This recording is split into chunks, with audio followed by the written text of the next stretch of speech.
There. 1,000 people have listened to that book review. It's a captivating story that we should all know and should not be discovering in 2022 and 2023, but here we are. Okay, let's just put our cards on the table. What are your thoughts on immigration policy in this country? Yes. Okay. So, so Perry, don't kick me out the studio. I won't. I send them home. So I'm a little bit of a radical. You call me a Spitfire, and you're right. Send them home. I think that we cannot take care of every broke or broken person. So people fleeing from war, people who don't have the economic foundation in their country, we can't fix them all in the United States, and we can't even fix 1/10 of them in the United States. We can help people in their own country. I'm for that. I think that these elected officials who support sanctuary cities and states are violating our Constitution and supporting law breaking. I think there should be significant consequences for those elected officials. And as I said before, I think this whole thing is an unequal protections 14th Amendment violation for the American Negro freedmen, as we call them, those people who are the descendants of the founding Black population of the United States. And I think it's an affront to sound governance and sound public policy. And it needs to be treated not as an oops, your policy sucked, but as a you are not qualified to run this nation, and you're supporting an invasion, a foreign invasion of the United States of America. How many laws are we breaking? Now, that's a good question. How many laws is the United States breaking in regards to our border policy, and do we even have one? Oh, we have plenty of laws, including the 2006, if I have the date correct, Secure Fence Act, which is designed basically to say that the United States, the president is the executive. He's like the runner of the company, right? He tells all the agencies and departments what they're supposed to be doing, and he's supposed to be telling the Department of Homeland Security to have operational control of our southern border, which basically means that the federal government decides who comes in and who doesn't. And there's a whole set of rules about who can be admitted and under what circumstance. So you say asylum seekers. These people are not asylum seekers. Asylum means you are fleeing from imminent and significant harm and danger, including threat of life, right? People have you claim that when you show up at the border and interact with the border agent. These folks are not doing that. The mass majority of them, when they're interviewed, are telling you they come in looking for opportunity, or they come in because, somebody in a sanctuary state said, come on over, party at our house, right? And so that's not asylum seeking. So, well, one, we're lying. Is it illegal to lie? I don't know. It's lacking in character for sure, because it's not asylum seeking. They're definitely violating the Secure Fence Act. They're violating rules about who gets admitted into the country versus those who's supposed to wait outside the country until we can vet them. Do you get death threats? Oh, Lord, not yet, but I get plenty of hate mail. I mean, and we can talk about why that is, right? I am a sympathetic and compassionate person. Look, I believe this. Okay, so let's just talk about this. Okay, let's talk about it. The images that we saw of Haitians who were trying to get. I'd like to welcome Pamela Denise Long, who's running for Senate in Illinois, to the stage. You want to tell everyone a little bit about yourself? Sure, Jerry, thanks for having me on. And thanks for reminding me of that interview that I did in Chicago a couple of years ago at the Stop the Buses rally, when we were addressing how Chicago just insisted upon being a sanctuary city, and how the leadership in states like Florida and Texas wanted them to practice what they preached, right? About wanting to let people in. How about y'all bear some of the burden? So my name is Pamela Denise Long. I am a 7th generation American. I'm a parent. I'm a dog parent. I am an occupational therapist professionally, and I finished my doctoral work in organizational leadership with a focus on organizational development. So basically, I consult with businesses and help them develop their strategic plan, put infrastructure in place so that they can be successful in their corporate initiatives. And I do some executive coaching to build executives up to meet the standards of the high-performing organizations that they've been invited into. I'm a Newsweek contributor. I've been in media in several different places, talking about the things that are important to me and important to the nation, like immigration and how important it is to have control over who comes into our nation, talking about an Americans First labor sourcing plan and talent management strategy, talking about how the Republicans and Democrats can do better to serve the interest of the people, activating Black Americans to claim our legacy and our Americanness, and really asking all Americans to put all Americans first, and put pressure on our government and our officials, regardless of their party, to do the same. Well, they sure are handing out a lot of freebies to get the illegals to come here. Have you had that issue of finding out that they're paying for the hotels and giving them EBT, and some of them are getting it under more than one name, even though it's one person. They're collecting 2-3 times in that. Well, it has been a massive free-for-all, and suddenly somebody, Joe Biden and the Democrats, found the money tree that grows in Washington, D.C., and they've been dishing it out like candy. So it doesn't surprise me what you have saying. I've heard different stories, particularly I've heard stories from folks in Chicago who work in social services with American citizens who are saying many of the services have been tapped and the resources have been drawn out because they had to serve so many of the illegal aliens who were coming into the nation. George W. Bush, who's a Republican, who also fought for more immigration.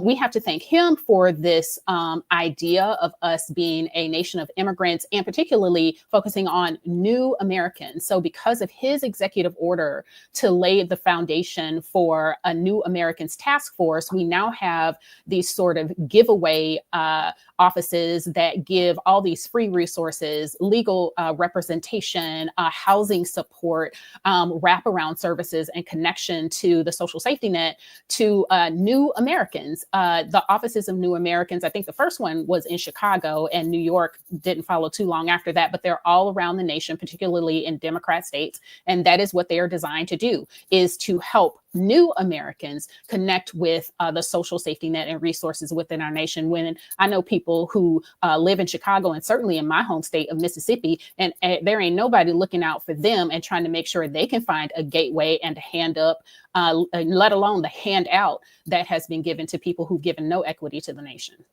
They're doing it to use them as voters. They're trying to replace us, aren't they?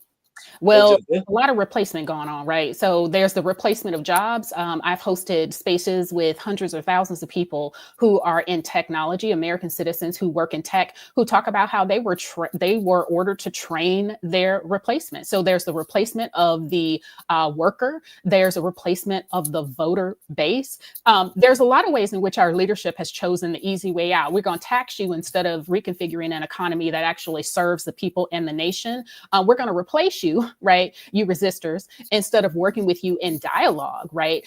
Enforcing the laws that are on the books. So there's a lot of ways that we've taken the easy way out, and it's time to actually stop that and focus on actually going back to foundational principles, which is serving Americans first, which is having robust dialogue and accountability so that we can move our nation forward, instead of what we've been doing, which is giving it away, essentially. Absolutely. Someone asking if you're a red pill. Do you were once a Democrat at one time? Red pill is interesting. I don't know that I know all the details of that. Yeah, for sure. I mean, I voted, first time I voted, I was so excited when I turned 18.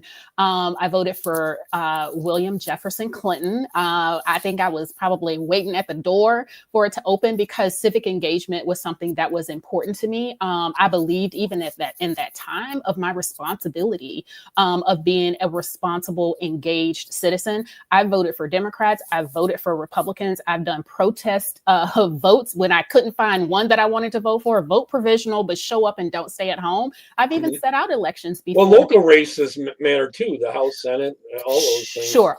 Every vote at every level really does matter. And there's some ways, honestly, Jerry, that people have been disengaged because it feels like the officials that we've elected to represent us don't seem to be hearing for us. So people throw their hand, they don't seem to be listening to us because people throw their hands up and they get tired. So yes, I have voted across the spectrum. I became a Republican in 2007-8 during Obama's first campaign. And, I've moved across the political spectrum. I'm, Oh, that's intellectually unusual. independent. Yeah, I'm an independent thinker. And so what I like about Donald Trump is that he has the will and I would say ability to speak truth to power. And he is not really owned by anybody. And we need that type of leadership again in America. He's not your typical politician either. Right. He doesn't need the job like a lot of them are making a lot of money off of that stuff. So what someone asked, what do you think of Doge and then all that money that we're finding of people that aren't even born yet getting Social Security and people that are 300 years old getting Social Security and stuff like that. Oh my goodness. Then they're trying to scare you that you're going to lose your Social Security and that, but they're getting rid of the ones that aren't real, Yeah, well, the solvency of Social Security has been a question and an issue since, I came of age as a professional. And I've been kind of watching that debate happen in the ways it's been borrowed from, particularly, and not paid back. I got to tell you, the nerd in me and the org development consultant in me loves in efficiency and effectiveness in governance and government. Otherwise, what are we doing? I know there's been some question about the ways that we haven't codified the savings that Doge has found, nor I think the efficiency processes that Doge has shone a light that we should be using. Like, shouldn't we clean up all the roles so that people aren't 120 and on there, whether they're getting a check or not? It could be a legit person who was getting Social Security, but they've passed on. Shouldn't we remove that name? So there's a lot of ways that Doge shone a light on how. Well, there's not over 12 million of them over 120. Well, yeah, but I mean, the name is still there. So they keep aging even though they're dead. So yeah, there's a lot that they've shone a light on that I think we could do a better job of both codifying into law and also codifying into actual practice and how we operate as a government. Okay, Sandy. I was reading. I'm sorry. Someone's asking how you're going to get rid of all the cheating in the Chicago area. They keep the polls open until they keep counting until they win. It seems like there. You know what I'm talking about? So I've heard this with what happened with Pennsylvania and people expressing concerns. Well, first of all, I think voter integrity is incredibly important, which is one of the reasons that I support voter ID. You can read my article at Newsweek. Wait a minute, isn't voter ID racist? Yeah, no. No. It only hurts the Democrats. Yeah. And Black people can't get IDs apparently. So I don't know how I got mine. So none of you would ever drink or anything. Right, or drive or any of the other stuff. But wait a minute, illegals are driving. Yeah, without having to go through all the rigmarole that I had to go through and the folks in my family had to go through for sure. So I think voter integrity is important. I think if there's any real serious question about if our elections and election results can be counted on to be true and accurate, that is most definitely a federal state partnership effort, since states really do dictate how elections run. Yeah.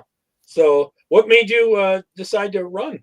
Was it one issue that you decided to run for? Or has it been it's a constellation of issues. Immigration and what happened in Chicago, when folks in Chicago reached out to me to amplify their voices about saying, stop bringing these people to Chicago. Our own folks are in need. And watching what happened with the sabotage of the ordinance, where they were going to vote on if Chicago would remain a sanctuary city, even though Illinois is a declared sanctuary state, how they sabotaged that, how they silenced Black voices and others. Watching a would-be, or I guess, a fiance get her, whole wedding and her reception canceled because the hotel in New York had been taken over for mass immigration. So immigration was an important one to me. And I think ultimately what made me decide to run, because people have been asking me to do it for a while and it never felt like the right time. What made me ultimately decide to do it is Dick Durbin is retiring. I think the Senate is a good place for me to function, given, how I operate, my understanding of it, and the things I'd like to accomplish in partnership across the political lines, if you will. So it's an opportune time to do it. And I think now I'm more mature and ready to put in the work, and my family structure allows me to do that as an empty nester. Someone's kind of guessing your age. You're asking about kids and family. How old do I look? Yeah, I'm 52. 40? 52? I'm 52. Wow. So I'll be I'm pushing 70. Oh, look at you. See? Yeah. And I Yeah, so survived the stroke. I'll be 53 when the primary happens in March of 2026. So you could run for president right now.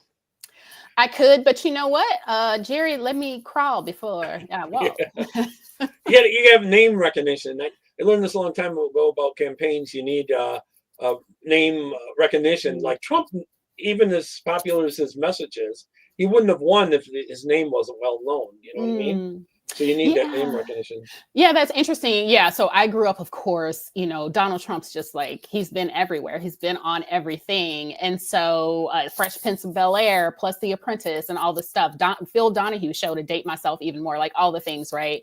I think Donald Trump would have captured people's imagination even without us knowing him as Donald Trump as a celebrity. I think his ideas, his courage, his audacity. He says it like it is. He's not afraid. No chaser, all the thing, right? So I think he would have captured people's imagination, but I do think that his name recognition loaned his message credibility with us because, he's Donald Trump, So someone stated that you got your vote. Jamie, do you live in Illinois? And I do stream this out to Orbeez, which is a Latino okay, platform. cool. And they're conservative, very conservative. They hate communism. They hate socialism. So if you got any very family oriented, Christian. That's a very good thing. And we need to get back to some of those foundational principles and values that got us to this place. And there are ways in which I get it, right? There are ways in which Democrats and left-leaning folk have really wanted to open the doors for everyone to live their life out loud and all that kind of stuff. And there's just ways that they weren't reading the room, and they pushed a lot of extreme paradigms, ideologies way too far for the American people. And I think way too far to be responsible and safe. Like drag queens teaching kids how to shake what their mama gave them is crazy to me. And they're like nude practically, and, and they're taking little kids to that. So someone did say a little way back, I can't find the comment now, but they were asking about the trans issue in school and guys and women's sports. If you get into the Senate, can you pass it? See, if it's just an executive order, the next president, if it's a Democrat, is going to put that all back, Right. Yeah, I would definitely want to look at how we can best codify protections for women and girls. One of the things I also want to do is really more deeply investigate and understand officially in our capacity as senators to investigate things and have real dialogue about social issues. I want to investigate some of the origins of gender dysphoria. There's ways that the left has really lump together all these different people under this trans umbrella, and let's break that down a little bit. So there are men. It sounds like they're pushing it. They are schools. More than pushing it; they're mandating it in some ways, right? That's what Biden's taking kids away from parents.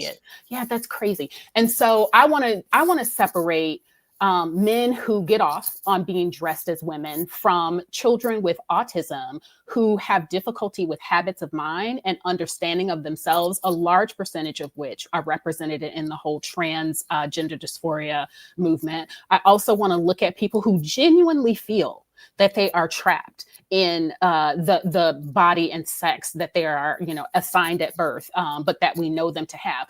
Aggregating all those people under a trans identity, I think, is a disservice to human development and to people who have real needs and mental health concerns. Now, I've had D-transers on here, and they broke it down. A lot of it is, a lot of these guys see themselves as little girls, and they sexually fantasize that way, and that's where they want to get into the bathrooms, and they want to get into the women's spaces and stuff like that. Hopefully you haven't run across that. I haven't, because I would go over and kick a guy out if a woman said there was a guy over there and didn't need to. Even at my age, I'd try to. I used to box in hospital. So. Yeah, we don't want you boxing people, Jerry. No, I haven't personally experienced that, but there are enough dangers.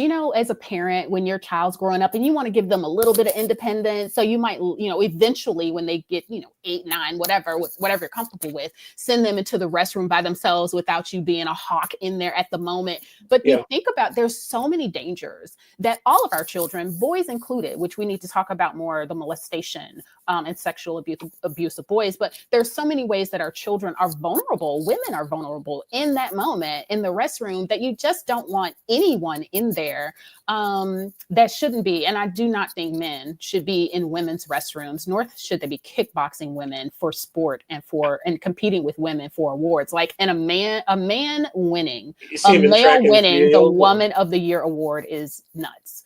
Yes, in Chicago, there was a major thing down there recently. Yeah. Oh, really? There's also one in California where the dude was terrible as a guy in sports. The next year, he played in the women's and he won all the state titles, was winning them by huge margins, new records, and all that. And there is a difference between a guy and a girl. God made us this way, you know. And, you know, partly, Jerry, we have feminism to thank for women running around talking about how there's really no difference between a man and a woman. Baby, there's a huge difference between a man and a woman. I'm totally, completely grateful for those differences. I cannot take on a man. I'm so sorry. And generally speaking, men are faster. Their bodies are just built in a way that gives them an advantage in certain types of sports. But on average, your average woman is not stronger than your average man. And to say otherwise, I think is fanciful. Well, yeah, I know. And it's a fantasy on their part. That's how it started. But then all these white liberals, I'm sorry, a lot of these white women liberals, you're right, out there, they start pushing it in the schools. So someone asked about homeschooling. What's your thoughts on homeschooling and people going to private schools and all this and that? Yeah, so tax dollar wise, you know, a lot of the teachers unions are trying to shut down your chance at homeschooling and all that. It's a tough thing to do if you're working, you know. It is. It requires it requires a lot of time and energy and preparation to do it well. I am a former homeschooling parent. My daughter graduated from college a couple of weeks ago, and she finished her upper school grades in a public high school. Had a decent experience there. Came out prepped for college ready, hit the ground running. Graduated, going on for a certificate in forensic psychology, and then doctoral. Master's and doctoral work, either in forensic psych and social work. Homeschooling was a game changer. So she knows something about this topic. Yes, absolutely. And I support it. I also support children being able to access the school that is best equipped to serve their needs. So if that is a public school because they have limited resources and or, you know, the school offers sort of latchkey kid sort of programming or whatever. I support private schools. I support homeschooling for sure. And I also think we need to fully fund our public schools. And also, I think we need to really look at some ways in which schooling can be innovative. I liked, honestly, some of the one-room school Montessori type methods. We have many schools in the St. Louis area and also in Chicago. So I'm in the bi-state area on the Illinois side of St. Louis, but there are beautiful buildings just rotting. And so what are the ways, I want to ask, what are the ways that we can innovate structures for these children who are so very far behind, but need to be in public schools, right? We can't just keep them there. Not everybody is prepared to go to a private school. So, or going to be able to access homeschooling or, you know, even a magnet school. So we need to think more innovatively about education. Someone asked why you think so many of the city schools do so poorly. You think it's the teaching, the administration, or no fathers in the home, that kind of stuff? What's your thoughts on that? Yes. So kind of all the above, probably. Combination. So the reality is that, you know, 2 adults in a home is generally better than 1, as long as both adults are healthy, contributing to the well-being and peace in the household and the development of the child, right? And the reality is there are some ways in which teachers don't get the support that they need, and we ask them to perform magic. I sent my daughter to school with a robust vocabulary, with the ability to express her needs. You know, she's typically developed that helps, right?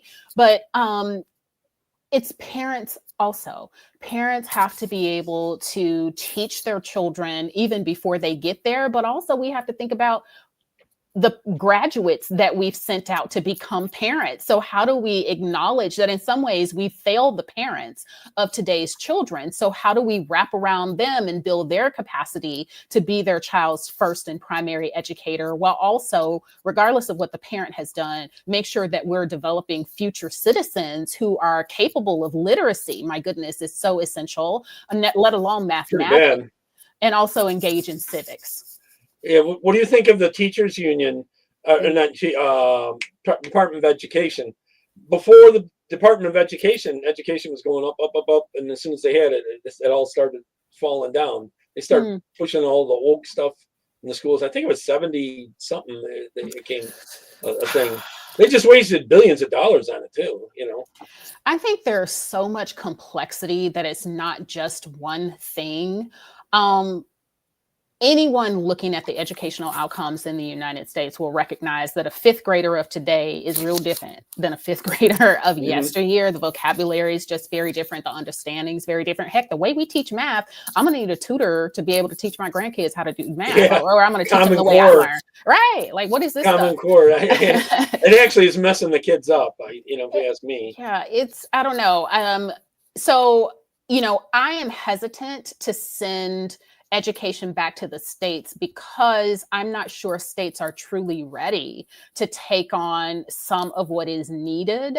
I want to make sure, if that's a thing we're going to do, that the federal government is well equipped to provide technical assistance to states, consulting and all the things from the federal government, because the infrastructure for education is clearly robust, so that states who maybe don't have as much resources and obviously experience leading at this level will be able to do it well. I don't want, 10 years, a generation of oops, they weren't ready, because that will affect students and parents and the outcomes of the people who graduate.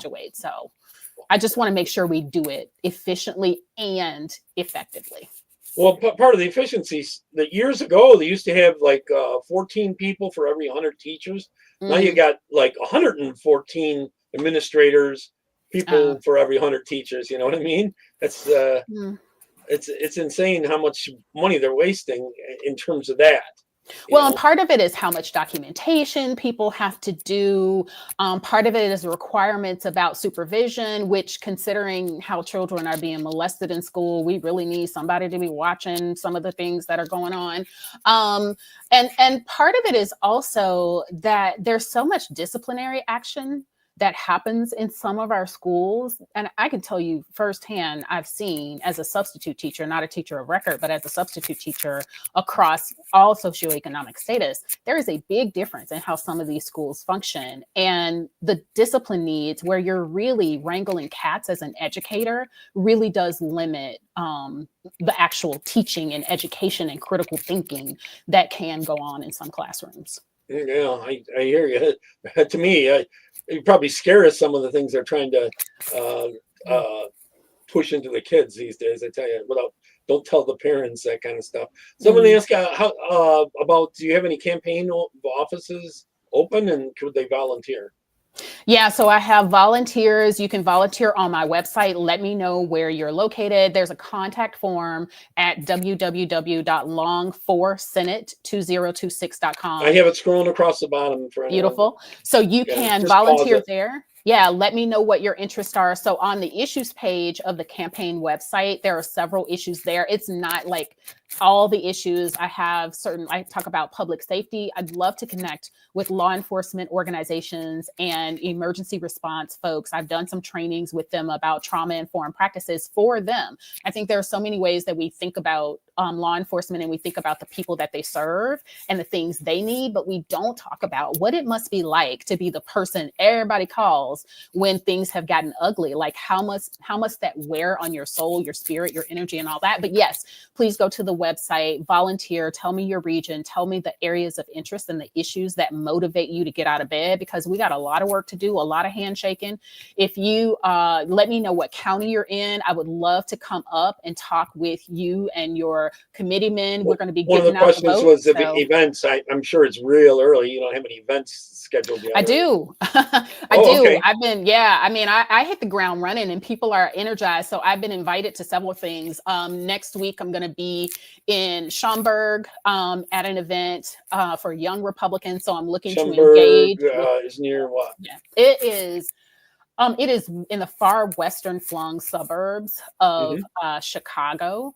I'm going to be in Chicago proper at the end of next week. My official launch event for the campaign, the Northern launch event, is going to be on the 20th or thereabouts. I'll send an official message about that. So yeah, we're hitting the ground running. Share it to my page and I'll take it from there and get it on other platforms. Okay. Okay. I'm going to be in Southern Illinois. I am all over. I was just in Peoria last week. So yeah, invite me to your stuff. I want to come and talk to people and listen. Someone asked about the Illinois farmers. They've been getting a pretty bad deal, I guess. Been overregulated and things like that. Yeah, so I come from Mississippi. I grew up in the middle of a cotton field on land that we used to own, but don't anymore. My family here in Illinois, we had a family farm that was founded almost 175 years ago at this point. And so farming is very important to me. I know there have been some concerns about land use and the National Environmental Policy Act, which coincidentally is something I'd done research about some years ago and was invited to publish for Harvard about the National Environmental Policy Act. So I was relieved to see that the one big beautiful bill, or I've been calling it one triple B, had some provisions in there that helped farmers ensure a higher base rate for their crops, helped reallocate lands for the supports and subsidies that we give to farmers for, crop loss and all that kind of stuff.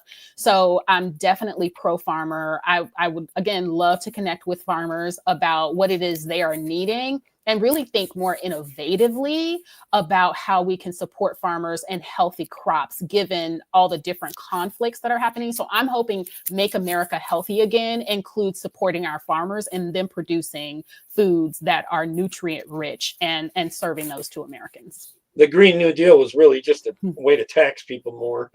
The Krauss want, they'll own everything and they'll be happy.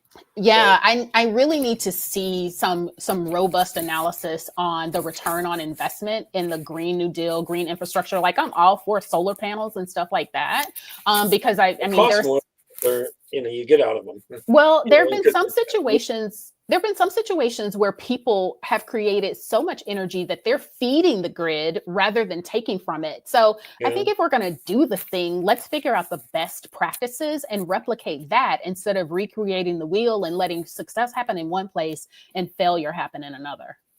Side note on that, there's someone that's working on, I think in 10 years, they're able to get static electricity out of the air, and it'll be a energy source beyond what we can ever get from solar and all that kind of stuff.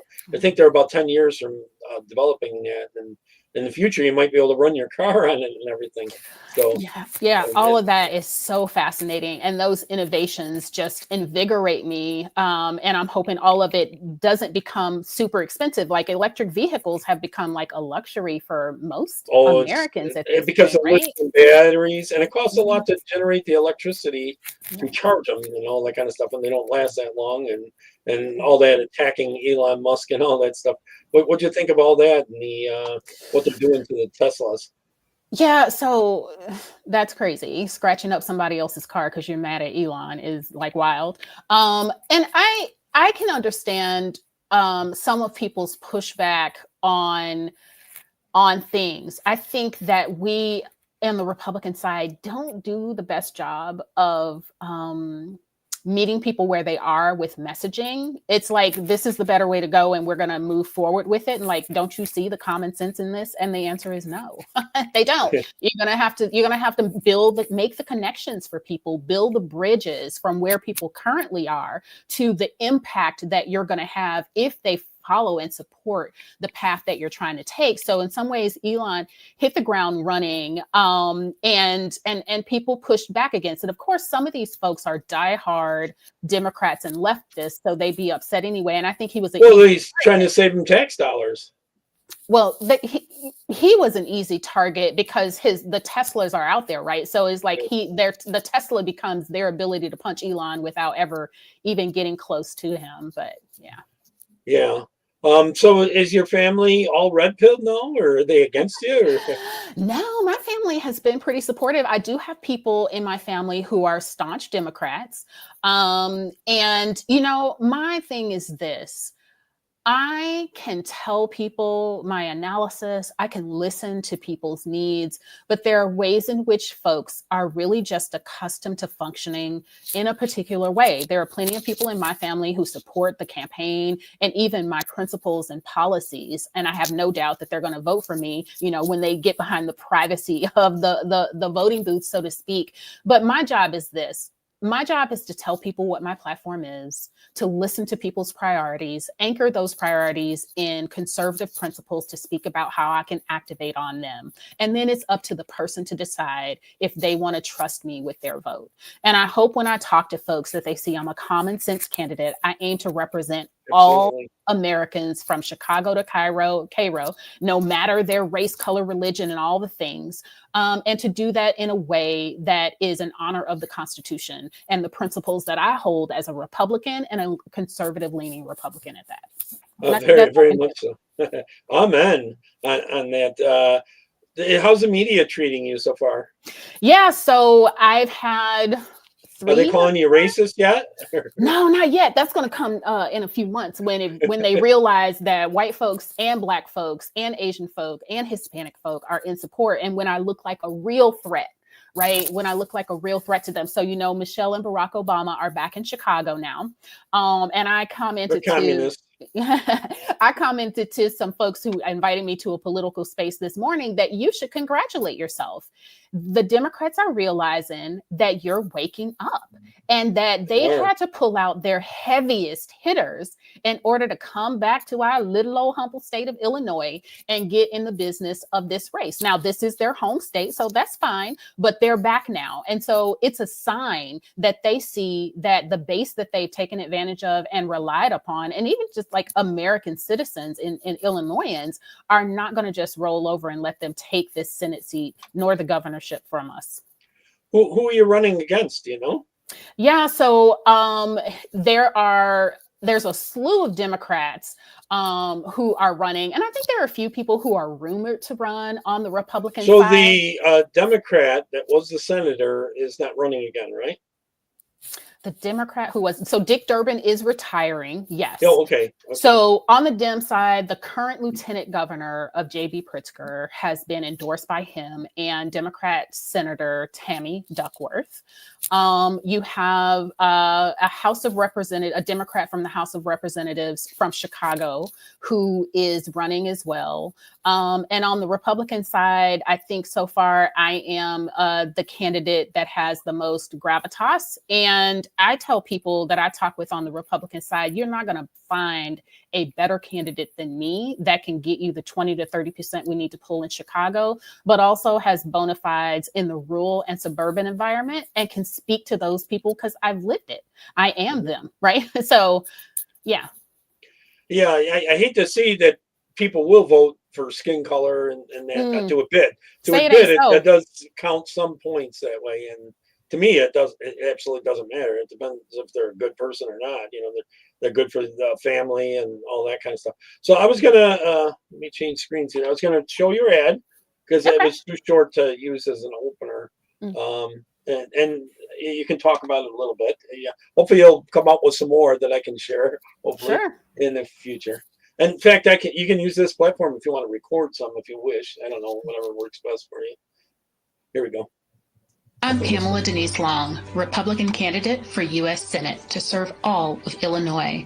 From small towns to city streets, I'll fight for safer communities, secure borders now, and for years to come. Lower taxes, strong schools, and your freedom to speak and worship. Let's bring honor and solutions back to Washington. I'm Pamela Denise Long, candidate for U.S. Senate. I approve and authorize this message. Paid for by Long for Senate 2026. Well done. Well done. Thank you. Short and to the point. Yes. I think so. I know they're hard to do, to talk about yourself and that kind of stuff, Mm. you know. Oh, I got the wrong screen up here. I gotta get back to this tab. I got so many Yeah. tabs open. So one of the things I have to get better at is selling myself, telling people where I'm going. What Isn't I'm it doing. hard?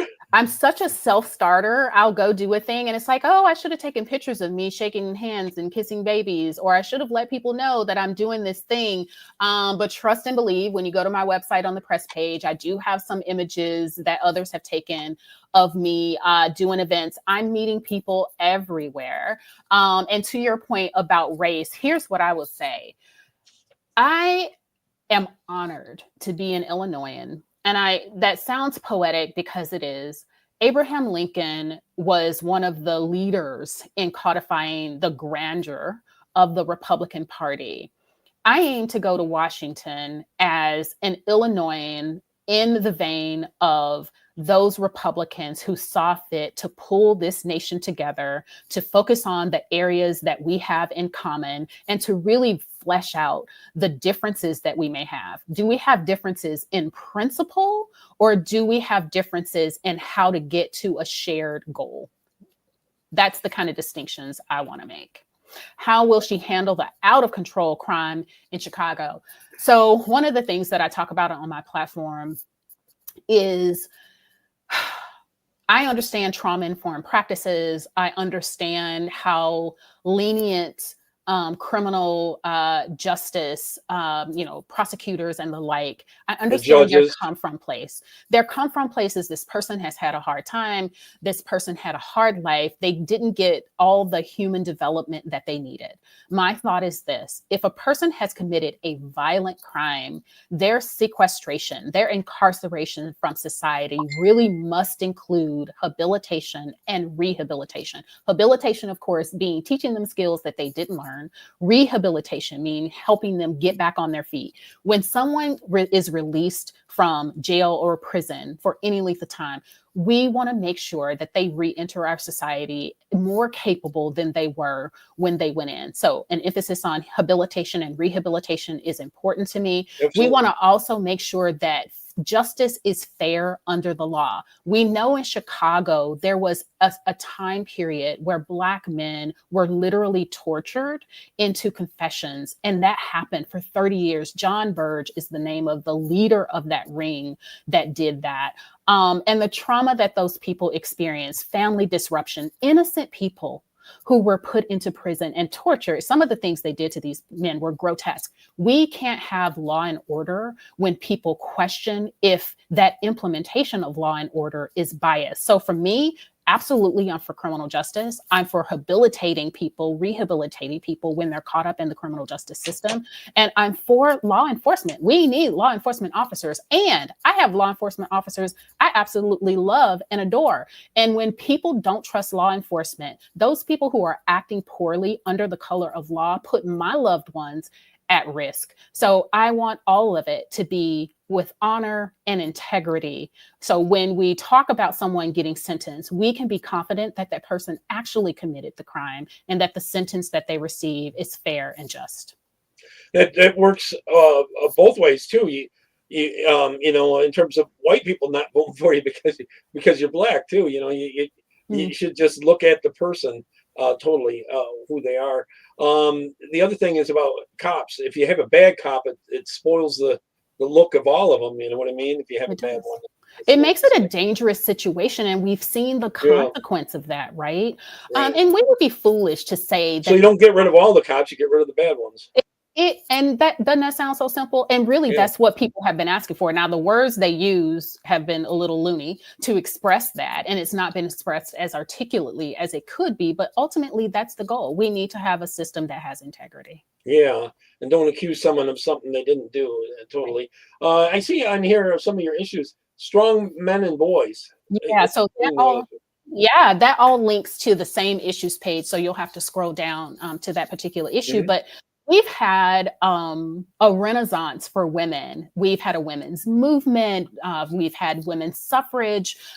We've had, with affirmative action, women were eventually added to that and have benefited, white women particularly, have benefited the most from that. And so we've poured into women. And then we've kind of left men behind. I think there are ways in which people Take have away been like, their masculinity. oh too my much. gosh, toxic masculinity. And when something goes down, I need my man to be as toxic as he can be, like handle that business. So I don't have to, please protect me. I'm totally for it. So anyway, I think that there are ways we need to pour into men and boys. One of the things, I was talking to a gentleman the other day, he donated and I called him up and we had a great conversation.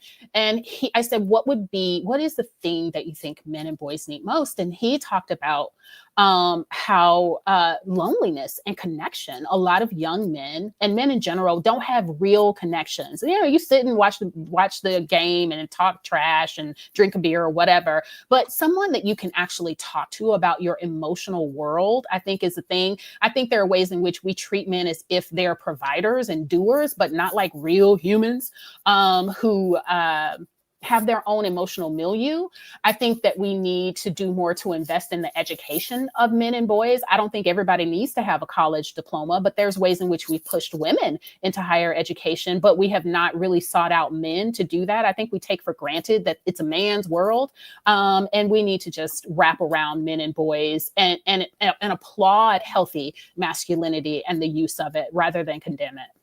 Yeah, I agree. Someone said Hugo and that stuff about that too. They give a lot of scholarship or not scholarships, grants to white women going into these colleges. It seems like and oh yeah, they're that a lot of the guys don't get into it. And there's nothing wrong with going to a trade school. I did carpentry myself. In fact, we should bring the trade schools back. Absolutely. When I went to high school, we had shop class and I made some games and a whole bunch of other stuff. And those things were a foundation for me going to college and building a hope chest that's traveled all the world with me, and all that kind of stuff. So I think we should connect trade schools to high schools. It might spur more completion of high school for men and boys because your trajectory is right there. You go through high school, you get into trade school, voila, you're a welder, you're a plumber, you're an electrician, you're whatever. So yes, I believe in trade schools because we need American men and boys and girls, because let's be real, girls can want to do those things as well. And ain't nothing wrong with that. And it doesn't mean they want to be a man. So let's get the trans people calming down about another opportunity to indoctrinate folks. Oh yeah. They start pushing this on the little kids at 1 year old and even younger. And sometimes they'd say, "Oh, my baby's trans." How the hell do you know at that age? They don't even know. Well, they're also trans what? A trans unicorn, a trans mermaid, because a trans dragon. Like, kids want to be all the things. And just because a boy plays with dolls doesn't mean he wants to be a girl. Let's let the kid live rather than trying to find some kind of special case for yourself through them. Yeah, I agree. Someone said it's the political machine is a big, well-oiled machine. Hopefully you can beat it, We will. We will. It happens. Health and well-being. Speak a little bit on that, if you would. Yeah, so I think we have a mental health crisis in the United States. I think people are lonely, and not just I think, but reading research. I think there's a professor I always mix up his last name, but he's a professor from the University of Chicago, and he did this massive studies about loneliness. People are lonely.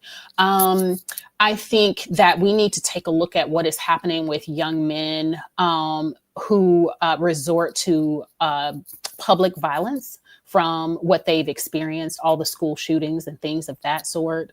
I think we need to look at what is going on with our youth and how internet, TikTok, culture has influenced some of their inability to say this thing is not healthy and I'm not going to do it. I'm thinking about the knockout game. I'm thinking about some of the wild things that you see people doing in the name of social media interests. I'm thinking about the health crisis that people are having where there are wellness checks that are going on. I'm thinking about how law enforcement is being called to do wellness checks with folks and how we really need to have social workers and community health workers and crisis intervention teams, law enforcement trained to deal with that. And honestly, we really do need to bring back inpatient mental health services so people can get the support that they need and be able to function in society well.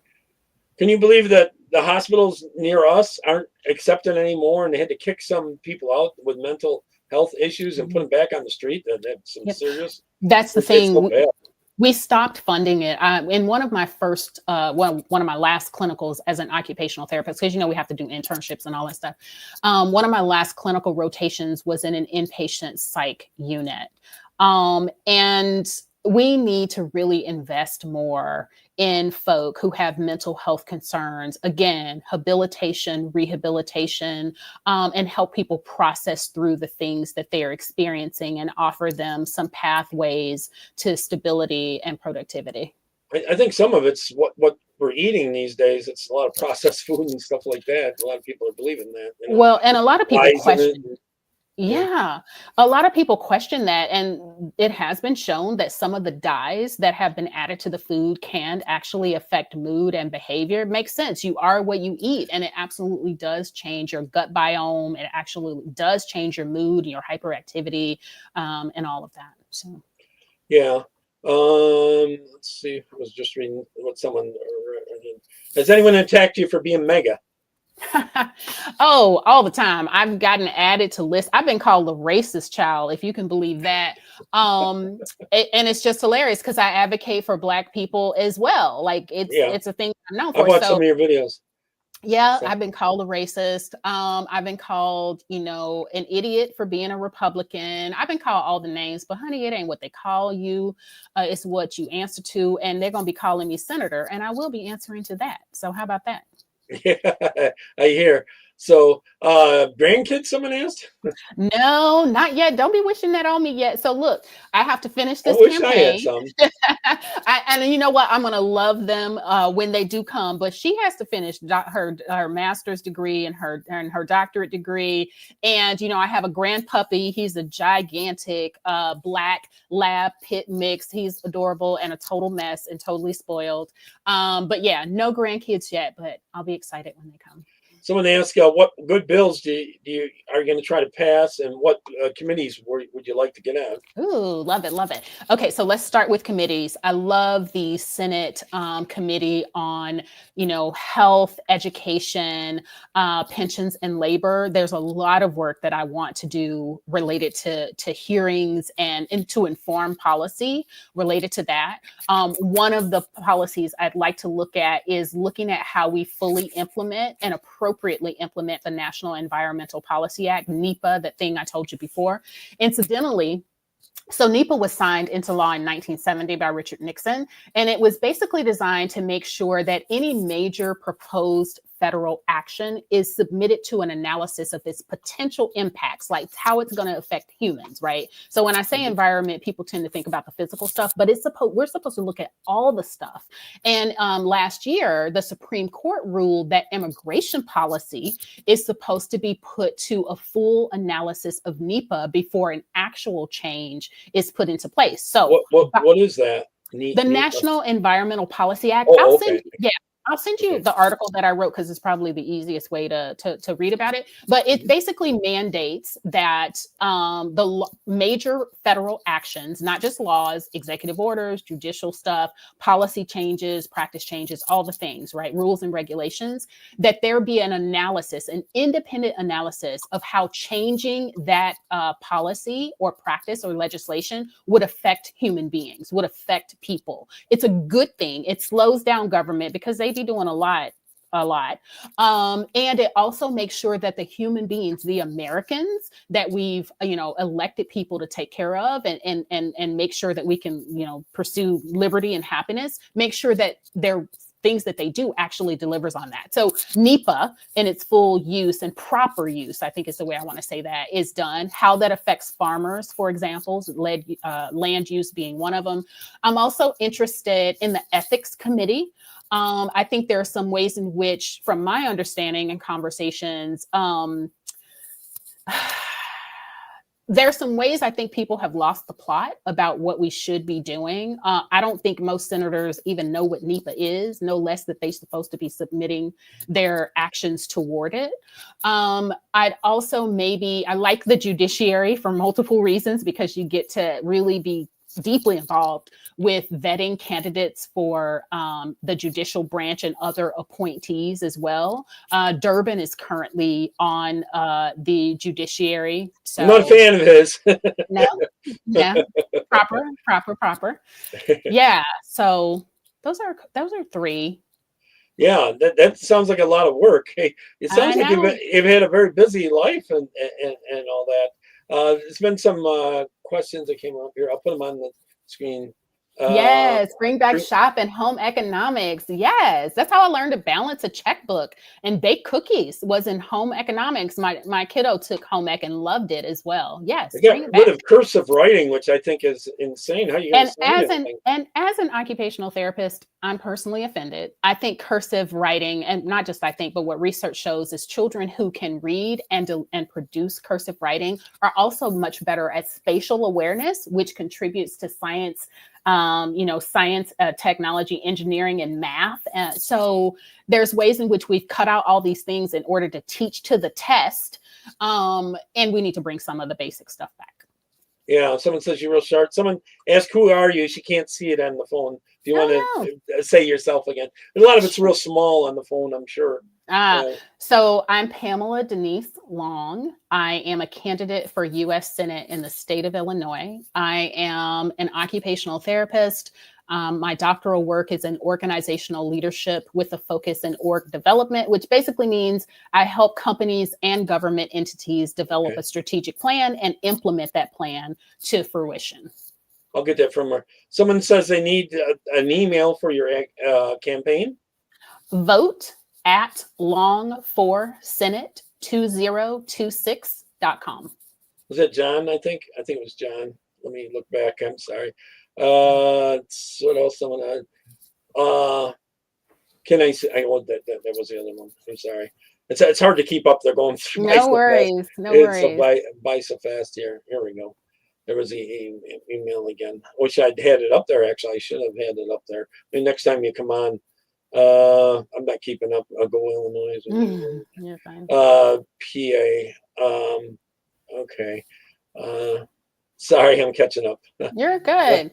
In that. So, you said you got some events. Mm-hmm.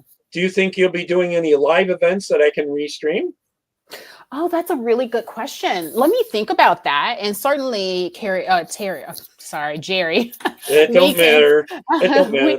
It's so funny because the reason I stammered on that is because when we were talking, I thought it was Carrie. So I put it in. He was like, "It's Jerry." I'm like, "Let me change that." Yeah, so, creature of habit. No worries. But Jerry. Well, technically, my name's Gerald, but I hated that name as a kid. I used to have a teacher that used to go, "Gerald." Oh, yeah, that'll ruin it for you for sure. I went by Jerry after that. Yeah. Okay. Yeah, I'll let you know about the live events. But yeah, for folks who are listening who are in Chicago, please, or not Chicago, but Illinois, please do let me know about the events you're having. And here's the thing. So if you're listening and you're not in Illinois, if you believe in making sure that Democrats do not win this U.S. Senate seat, make sure that you let them know about me, Daniel, Pamela Denise Long, who is a candidate for U.S. Senate running as a Republican. And I do have the ability to unite this state and ensure that those who are interested in not going on with these liberal wackadoo Democrat policies know my name, contribute. You can contribute to this campaign, even if you live outside Illinois. Please tell all your friends I'm up against a billionaire and his handpicked successor. So all the funding, we need all the funding. Yeah. What was the other question? I just popped out of my mind. Oh, in terms of you ever run before? No, I have not run before. When I joined the Republican Party in St. Louis and North County, they asked me almost right away if I would be a delegate. And for several reasons, I didn't at that time. But I've never run for office. People have asked me to run over the years, and now just seems like the right time to do it.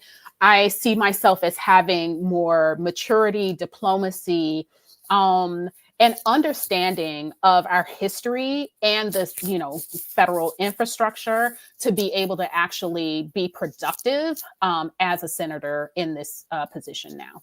Yeah, they say you're a straight shooter, no doubt about it. Say it out. Absolutely. It's sort of like Trump, and that. Will you ever run again? Did you know that Lincoln ran 6 times and he lost 3 of them? Yeah, someone was talking to me about that the other day. I don't know. I'm not looking to lose and thinking about what I would do if I don't win. I am Well, we don't want to give up if you don't win, I'm because claiming this US Senate seat. And I would say this: if you think you're going to find a better candidate, I don't know that you can. And what I mean by that is we are at an opportune time for Cook County, which is Chicago, to come back to the Republican Party. We're in an ideal time, and I see myself and others who've talked with me who are political strategists of some pretty good weight, have talked about me being the ideal candidate at this ideal time to go into the Senate, secure the Senate Republican majority, and also bring common sense and unity to our efforts. With my background across education, across business, not-for-profits, and my Newsweek writing and analysis of the issues. So I would say, assume you have one shot at electing me, and it's this shot right here. Yeah. Common sense. That's basically economic growth. Trump's pretty much got it right on that, but you can do a lot in each state too. For that, and Trump needs people in the House and Senate to support what he's doing, right? Yeah, and here's the other thing: we have the ability to provide implementation guidance. So I'm an implementation consultant, strategic planning. So once we get our plan in order, here's what we want to accomplish. Here's the things we want to do. I'm expert at, okay, that's great. How are we actually going to do it? And so one of the things we can do when we pass bills is provide some implementation guidance through our committees that we just talked about: Labor, Pension Committee, Health, and Education that I was talking about. I think with my background in implementation and real world experience in education and healthcare and advocacy for labor, I would be able to really steer the guidance that we provide to states, how we pull in federal, state, local partnerships and the like, in order to make this truly an efficient and effective administration for Donald Trump and going forward.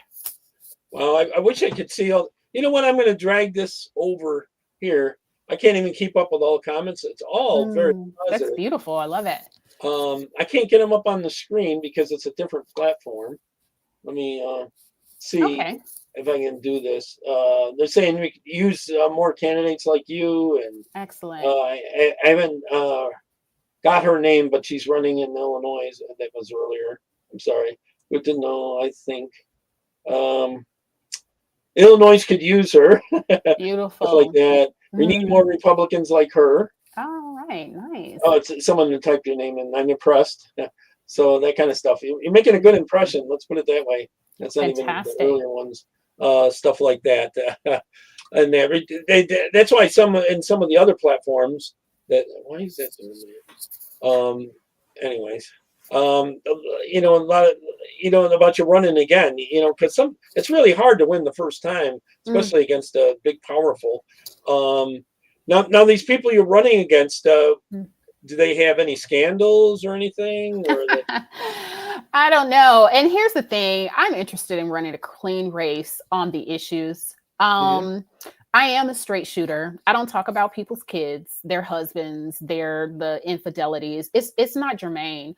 I want the American people to stay focused on what matters. And what really matters is the implementation of our Constitution and making sure that people get into office and can deliver. I want robust debate on the issues before the primary and during the general election. And so I can handle my own in any room. And I just want to be given the opportunity, if people like what they hear and what they see, because I have a record on talking about this stuff, 100+ interviews and stuff online. And others. So I put my thoughts out there, whether you agree with me, how I said it or not. I put my thoughts out there because I believe dialogue is important to a robust understanding of the issues. And it's definitely important given the Oop. Mhm. And it's definitely Yes. important to ensuring that we decide on the best policies for the nation. So if you disagree with me, let me know. Give me some nuance. Don't just cuss me out and tell me I'm stupid. Tell me why you disagree with me. So maybe you can inform me and help me be a wiser, smarter, more informed decision maker. John, you can. I'm sorry, I'm answering someone. Someone asked if they can be an out-of-state donor. Please, John, tell everybody. That's the other thing I'm going to ask. If everybody who is in the comment section donates at least $5, donate what you can. The maximum is $3,500 for the primary and another $3,500 for the general. Well, you don't have a primary opponent right now, so can you use some of that cash for the general? I can, and I can. There's all kinds of campaign finance law, and there's things that can be moved around if there are two people on a check and all that kind of stuff. You can mail a check to P.O. Box 573, Edwardsville, Illinois, 62025. That is on my website. The mailing address is on my website at the bottom. Right, if you go it's to down the at the bottom, bottom, it should be on the bottom, all the way down. right Yep, here, right over there. here. You can mail a check or money order there. It needs to have your name on it. We have to make the best effort to collect names. If we can't collect your name, it's not like I can send the check back. But everybody on the call, donate at least $5. Donate what you can. Like I said, a woman from Texas donated the other day.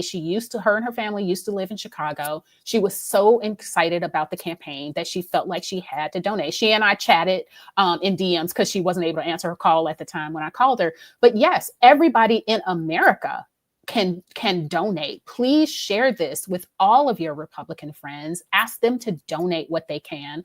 I'm hitting the ground running, talking to people all over the place. And the more we have in reserves in order to get my name out there to people, to get my platform out there to people, to let people know you have a solid option, and we can definitely flip Illinois and send a strong voice for the people to Washington, D.C. Yeah.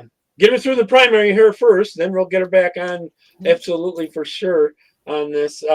Sorry, people, I was distracted. I was trying to get some of these comments over onto the other platform so I could bring them up on the screen, but it's really difficult with so many tabs open and stuff. No like worries. that. I can see them in the middle there. And Oh, that's okay. all very encouraging. So yes, please reach out. Again, you can follow the campaign on Twitter X. You can follow on LinkedIn. You can follow on Instagram and also on Facebook. Yeah. So. Cool. So you got any closing arguments? And definitely they say you got to come back. So. I would love to. I would love to come back and get an update on things. And Carrie, I will look into the live streaming that you just talked about. Yeah, if you're live and I get the link, I can restream it and send it to many more platforms. Yeah. So I'll see. Last words. First of all, thank you. Thanks, John. He's sharing a picture of the address where people can mail. Oh, okay. I can't money see. to. So and they make it out to your campaign. Yes, Long for Senate 2026. Right. Yep. So I'm just reading away here. No, it's all good. So Jerry, thank you for the invitation. I'm so glad we connected. Thank you everybody for coming. I'm reaching out to candidates like yourself all the time. So. Awesome. Laura Bobart came on here the first time when we had YouTube that was big before Biden came in and he took my platform. I had 187,000 followers on that, and he took my thing down the second he was voted in or sworn in. Yeah, that was terrible. A clear violation of the First Censoring. Amendment. That's one I should have brought up. What do you think about censoring? It's a no for me. I mean, I practice free speech on all my platforms. I mean, I host X spaces about all the issues with, hundreds to thousands of people. And again, you might disagree with, what I say, my policy, or even how I said it. But the idea that the government should be able to censor speech is crazy. So last words for people, please donate. Please consider setting up a sustaining donation that comes to the campaign every month. Donate what you can. No amount is too small. And if you make an amount that's too big, we'll just have to reallocate it to the general and then give you a refund for the rest. So, and then share about this campaign. In the general and half of it in the other. Right? So there's a question about donating.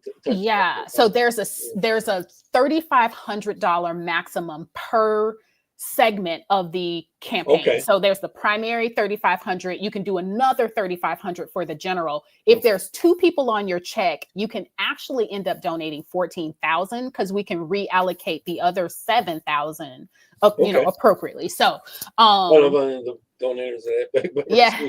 And so, yeah, I mean, people are super excited. So, so donate, tell everyone you know about the campaign. They're on the press page of the campaign website. There are 2 little palm cards. They look like teeny tiny little pictures. You click on them, they expand. You can save them to your device, save them to your phone, so you can share them with people so people can see who I am, my background. And then it has a QR code on there where they can scan it and also go straight to the donation page. But it's really important right now. Name recognition, name recognition, name recognition. People need to know Pamela Denise absolutely. Long. That's the biggest thing. You got to get your name out there and a positive message out there before they can start hitting you with all the bad advertisements and Right. all that. And then we know we're on the right track. You want to define yourself. Oh, absolutely. Yeah. And, it is what it is. And I am a straight shooter. So, I mean, I've put my thoughts out there on purpose because I wanted to have the conversation, and I'm not deleting any tweets, and I ain't doing none of that. I said what I said when I said it. They always find it anyways. Yeah. And if I could have said it differently, I'll acknowledge it. And if I meant it when I said it and I still mean it, I'm going to say that too. Change your opinion on over the years, probably. People grow up and people mature. I mean, here's one thing. In 2016, Donald Trump was the devil, right? And Black folks were saying, how dare you meet with this man, blah, blah, blah. He all of a sudden became a racist. Well, here's the thing. He's the president of the United States. How dare you ask me not to talk to the person who has the ability to say yes? Like and I'm glad to see people waking up. So I'm going to say this, Jerry, if I can. There are ways that we ridicule people because they were asleep when we're awake. Here's what I'd like to shift. I want us to welcome people to welcome them in whatever time they get there. They're here now, and fold them in and light them up so they can move forward with the Americans First agenda as well. Does that make sense? Yeah, absolutely. Someone asked if they can donate anonymously, and I don't think they can. And they're explaining they're actually a Democrat, and they don't want anyone to know that they're donating to a Republican.